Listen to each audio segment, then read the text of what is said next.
Hello, thank you for joining with me. We are in A Course in Miracles, complete and annotated edition, edited by Robert Perry.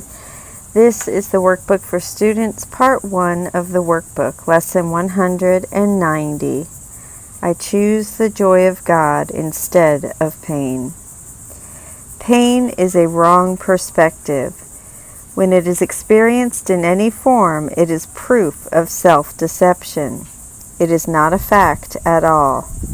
There is no form it takes which will not disappear if seen aright. For pain proclaims God cruel.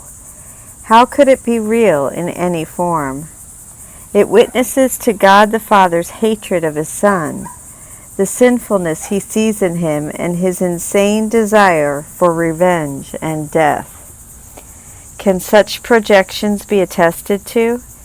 Can they be anything but wholly false? Pain is but witness to the Son's mistakes and what He thinks He is. It is a dream of fierce retaliation for a crime that could not be committed, for attack on what is wholly unassailable.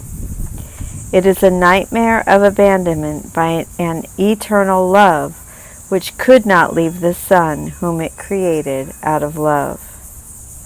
Pain is a sign illusions reign in place of truth. It demonstrates God is denied, confused with fear, perceived as mad, and seen as a traitor to Himself.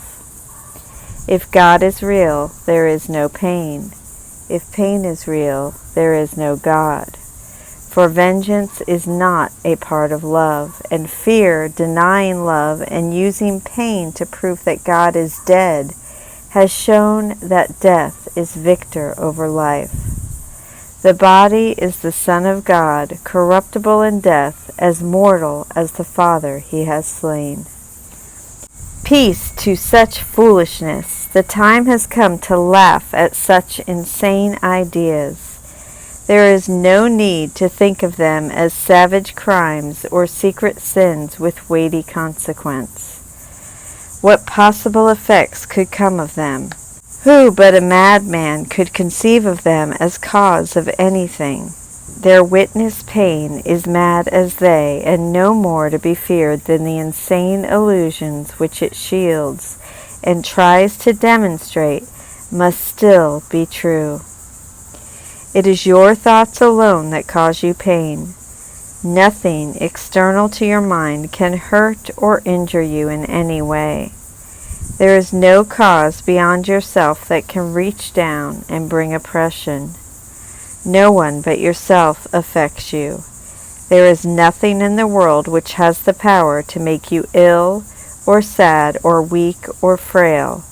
But it is you who have the power to dominate all things you see by merely recognizing what you are. As you perceive the harmlessness in them, they will accept your holy will as theirs. And what was seen as fearful now becomes a source of innocence and holiness. My holy brother, think of this a while. The world you see does nothing. It has no effects at all. It merely represents your thoughts, and it will change entirely as you elect to change your mind and choose the joy of God as what you really want. Yourself is radiant in this holy joy, unchanged, unchanging, and unchangeable, forever and forever. And would you deny a little corner of your mind its own inheritance and keep it as a hospital for pain, a sickly place where living things must come at last to die? The world may seem to cause you pain, and yet the world as causeless, has no power to cause. As an effect, it cannot make effects. As an illusion, it is what you will. Your idle wishes represents its pains. Your strange desires bring its evil dreams. Your thoughts of death envelop it in fear, while in your kind forgiveness does it live. Pain is the thought of evil taking form and working havoc in your holy mind. Pain is the ransom you have gladly paid not to be free. In pain is God denied the Son he loves. In pain does fear appear to triumph over love, and time replace eternity and heaven. And the world becomes a cruel and bitter place, where sorrow rules and little joys give way before the onslaught of the savage pain that waits to end all joy and misery. Lay down your arms and come without defense into the quiet place where heaven's peace holds all things still at last. Lay down all thoughts of danger and of fear. Let no attack enter with you. Lay down the cruel sword of judgment that you hold against your throat. And I'm going to read footnote 393. Isaiah 66:16. For by fire will the Lord execute judgment, and by his sword upon all flesh, and those slain by the Lord shall be many. Deuteronomy 32:41. If I, God, whet, sharpen my glittering sword, and my hand takes hold on judgment, I will take vengeance on my adversaries, and will requite those who hate me. In these Bible verses, God's sword is how he executes his judgment. In the above passage, then, by wielding the sword of judgment, we are playing God. We are bringing our righteous wrath down on our enemies. This wrath, however, is not righteous, nor even strong. It is suicidal. By seeking to use the sword of judgment against others, we are really holding it against our own throat. Holding a blade against someone's throat threatens him with death and completely disempowers him. That, according to this passage, is what our righteous judgment does to us. So I'm going to repeat that. Lay down the cruel sword of judgment that you hold against your throat, and put aside the withering assaults with which you seek to hide your holiness. Here will you understand there is no pain. Here does the joy of God belong to you. This is the day when it is given you to realize the lesson which contains all of salvation's power.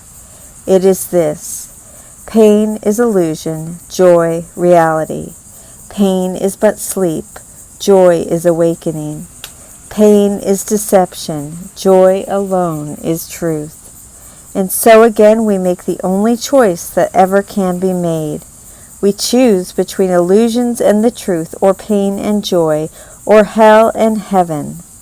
Let our gratitude unto our teacher fill our hearts as we are free to choose our joy instead of pain, our holiness in place of sin, the peace of God instead of conflict, and the light of heaven over the darkness of the world. Hello, now we are reading the commentary by Robert Perry and Alan Watson of Lesson 190. 190, I choose the joy of God instead of pain. The purpose of this lesson is to realize that pain is deceptive illusion and that joy is reality and truth. To go past pain and experience the joy that lies beyond it. This will help your scattered goals blend into one intent. So we're going to meditate 5 to 30 minutes. I will do a separate 15-minute meditation. This is a meditation in which you set aside all thought of attack and defense, all judgment, and all assault. These are simply attempts to hide your holiness.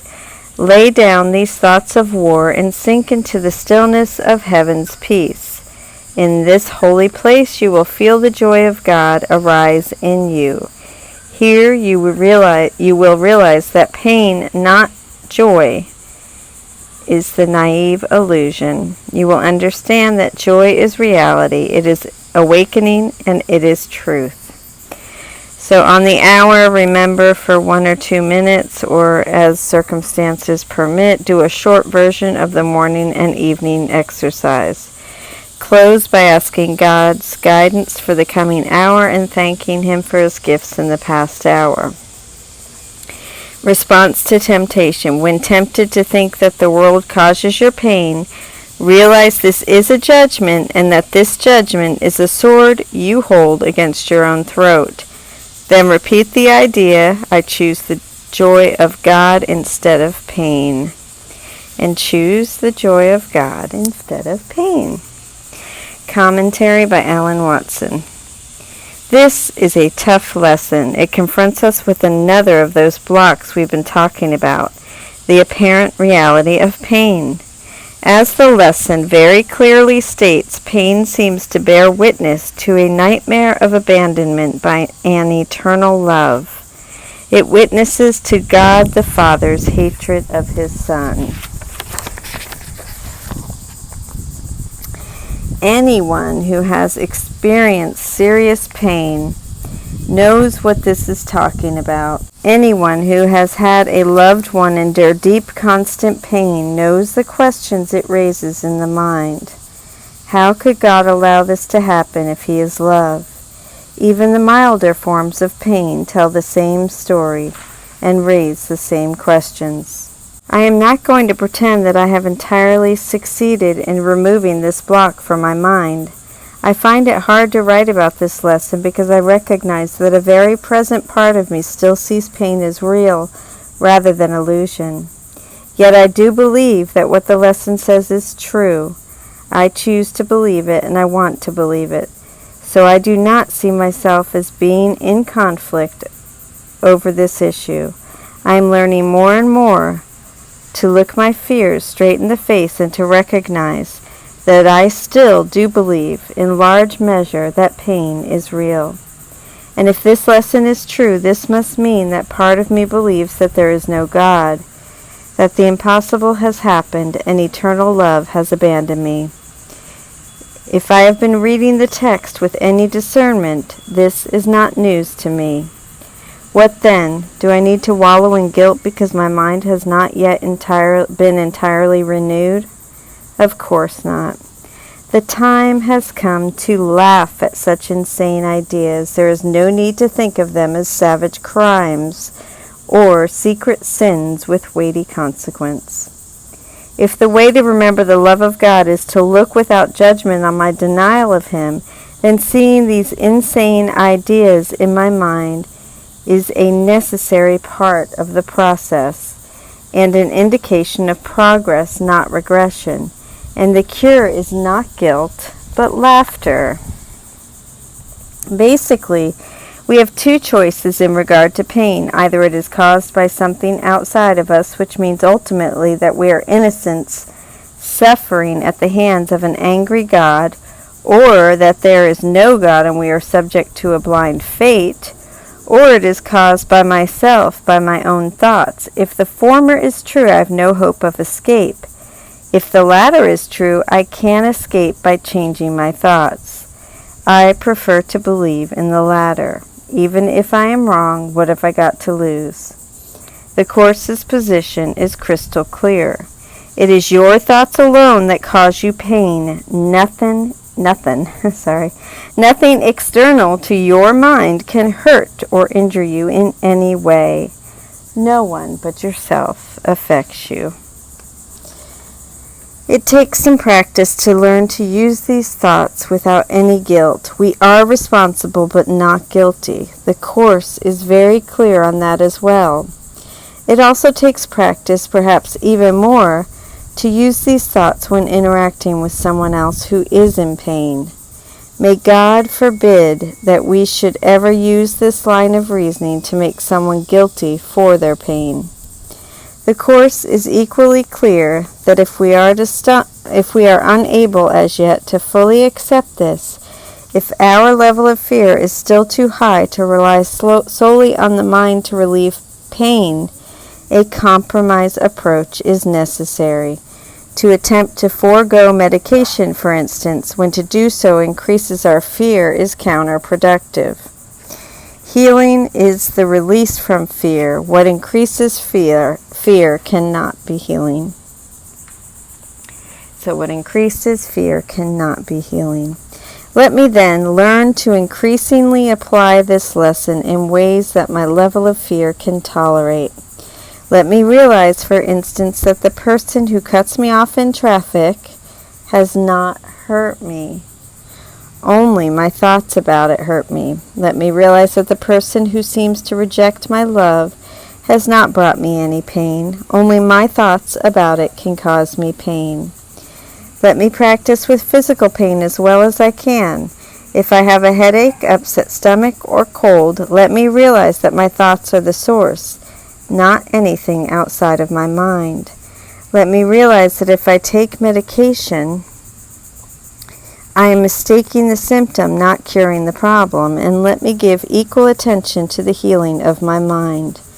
If I experience more severe or chronic pain, let me deny what it seems to witness to, God's anger or non-existence. Laugh at the idea that God is angry and realize that the pain is only showing me that my mind is mistaken in what I think I am.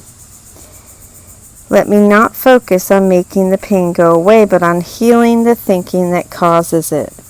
Using magic, physical means, to alleviate the pain while I devote myself to retraining my mind simply makes sense and frees my mind to do what it needs to do.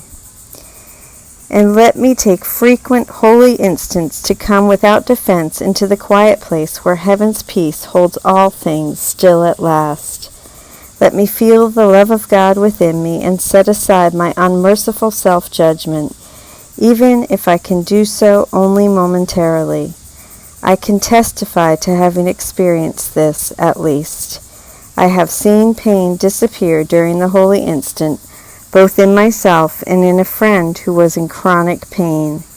These holy instants can train us to experience deeper and more lasting release from all pain, and liberate the joy that has been smothered by our pain.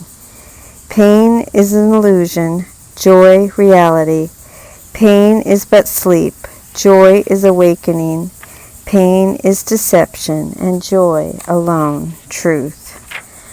So thank you for joining with me. Great lesson, great read. Lesson 190. I choose the joy of God instead of pain.